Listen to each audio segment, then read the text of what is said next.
Masih banyaknya warga yang membuang limbah rumah tangga dan industri kecil ke sungai membuat kondisi air tercemar. Yogyakarta, ratusan petugas khususnya pasukan TNI AL dari Lanal Yogyakarta dan elemen masyarakat membersihkan sampah di Sungai Code. Puluhan petugas dari BLH dan Dinas PUPR Kabupaten Bantul sejak sepekan terakhir disibukkan.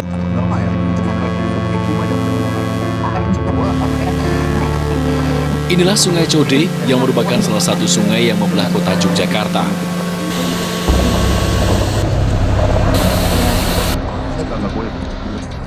Yaitu di aliran sungai yang melintas di dalam kawasan wisata Kebun Binatang Gembiraloka, Yogyakarta. Sampah adalah peluang tersembunyi menuju masa depan yang berkelanjutan. Sampah semakin menumpuk. Jika kita tidak peduli sekarang, alam akan semakin menderita. Love food, hate waste, love environment. Inti permasalahan sampah ada di manusia. Produksi terbesar di Yogyakarta itu bukan bakpia, melainkan sampah. Jaga lingkungan, jangan buang sampah di sungai.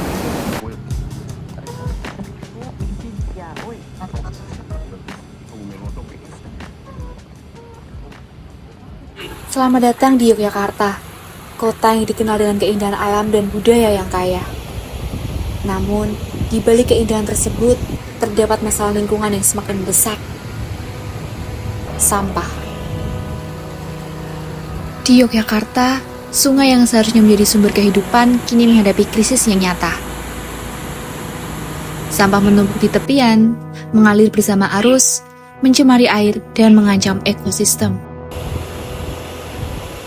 Limbah rumah tangga, plastik sekali pakai, hingga sisa-sisa aktivitas manusia, semuanya bermuara di tempat yang salah. Sungai kita. Masalah ini bukan hanya soal kebersihan, tapi tentang kelangsungan hidup generasi mendatang.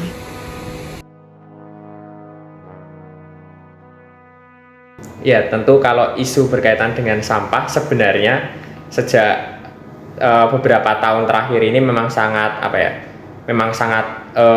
masif ya, juga sangat membutuhkan perhatian lebih. Cuman memang ketika tahun lalu ketika TPST Piungan ditutup, itu benar-benar ternyata masalah sampah ini mendapat perhatian tidak hanya masyarakat, tapi juga saya lihat berita itu juga sampai ke daerah Jawa Timur, Jawa Barat, Jakarta seperti. Jadi memang permasalahan sampah ini tampaknya juga ya kalau dibilang nggak ada gitu juga mustahil gitu kan ya. Terlebih berita itu juga sudah sampai mana-mana, jadi memang ya itu benar apa adanya seperti itu.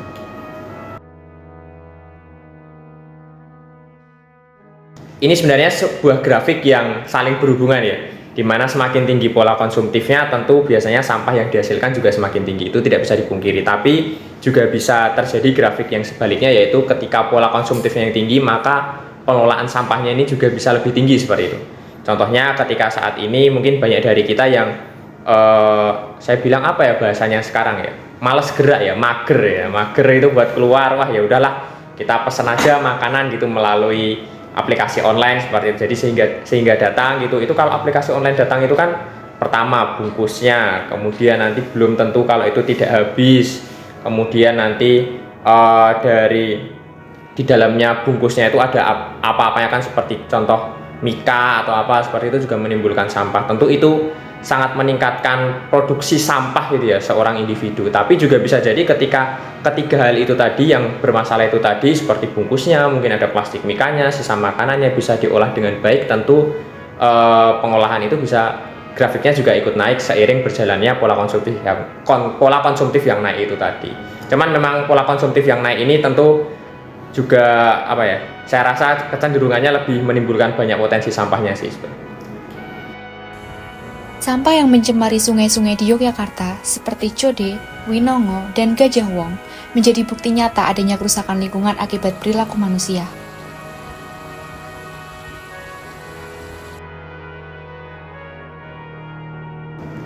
Susah ya ini ya, mengapa ya?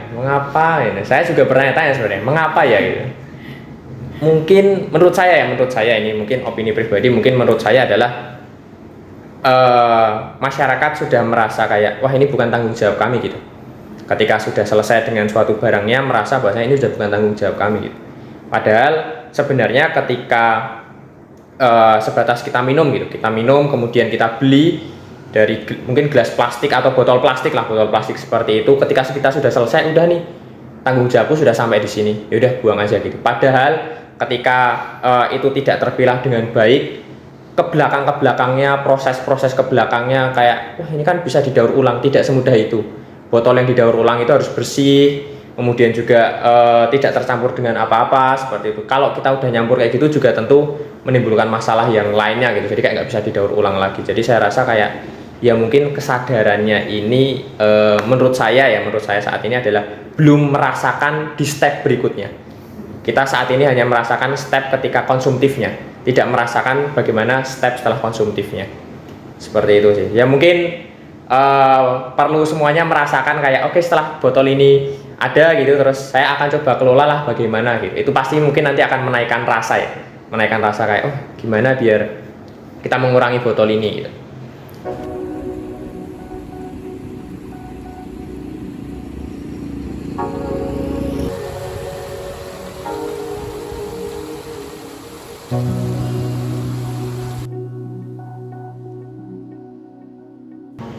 Oke, mungkin kalau langkah-langkah sederhananya menurut saya pertama itu cobalah untuk mengurangi penggunaan bahan sekali pakai seperti tas kresek mungkin seperti botol plastik mungkin seperti itu. Cobalah gunakan barang-barang yang itu bisa digunakan berulang kali, seperti itu sih kalau menurut saya langkah-langkah yang relevan ini. Sama menurut saya mungkin terdengar tidak terlalu nyambung, tapi cobalah untuk sering-sering membaca berita yang ada di Jogja ini berkaitan dengan sampah itu.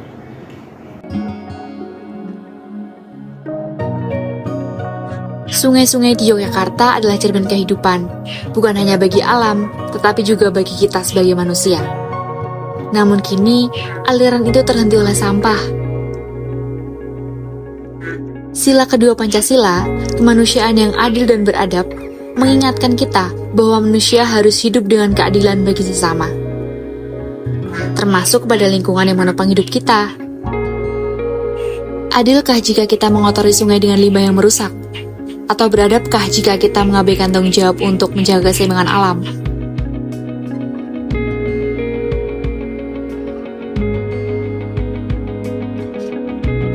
Sungai yang bersih adalah wujud nyata dari kemanusiaan yang adil.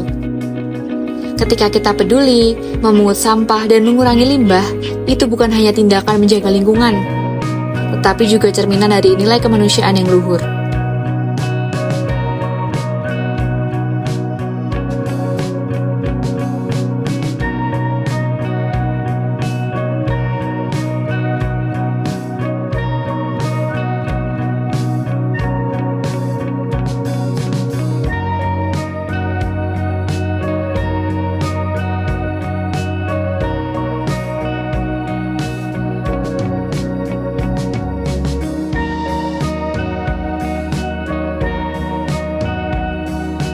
Pertama dampaknya ya, tanahnya di sana benar-benar menjadi tanah yang saya bilang ya bisa hampir dikatakan hampir beracun ya, kalau kita bilang tanah itu bisa benar-benar beracun. Kemudian juga udara di sana benar-benar sudah tidak patut lah untuk dihirup, tentu itu menimbulkan banyak sekali permasalahan seperti kayak ya penyakit pernafasan lainnya lah seperti itu. Kemudian saya rasa juga di sana berkaitan dengan airnya pun, air di sana saya rasa sudah tidak layak untuk dikonsumsi seperti itu. Dari masyarakat pun mengeluhkan hal tersebut, bahkan ketika meminum air tanah di daerah tersebut merasa katanya ada rasa asam atau apa, saya lupa seperti itu. Karena memang kadar asamnya di sana cukup tinggi seperti itu sih. Ya di samping itu juga tentu mempengaruhi, selain dari manusia tentu hewan-hewan di sana juga pada akhirnya tidak bisa menikmati.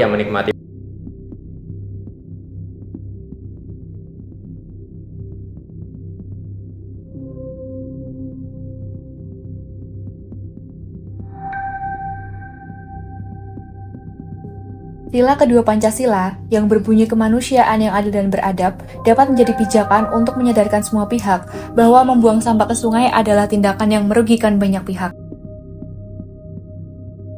Pencemaran ini tidak hanya mencederai lingkungan, tetapi juga berdampak buruk bagi masyarakat yang hidup di sekitar aliran sungai. Jika masyarakat ingin memperbaiki kondisi ini, mereka perlu menyadari bahwa kebiasaan membuang sampah ke sungai merupakan tindakan yang tidak hanya salah secara lingkungan, tetapi juga bertentangan dengan nilai-nilai kemanusiaan dan keadaban.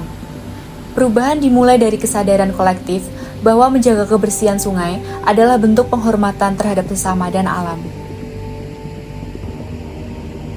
Masalah sampah di sungai bukanlah hal yang bisa diselesaikan dalam sehari, tetapi langkah kecil yang kita mulai hari ini bisa membawa perubahan besar di masa depan. Mulai dari mengurangi penggunaan plastik, kelola sampah dengan bijak, dan ajak orang di sekitar kita untuk peduli. Bersama kita bisa, bersama kita pulihkan.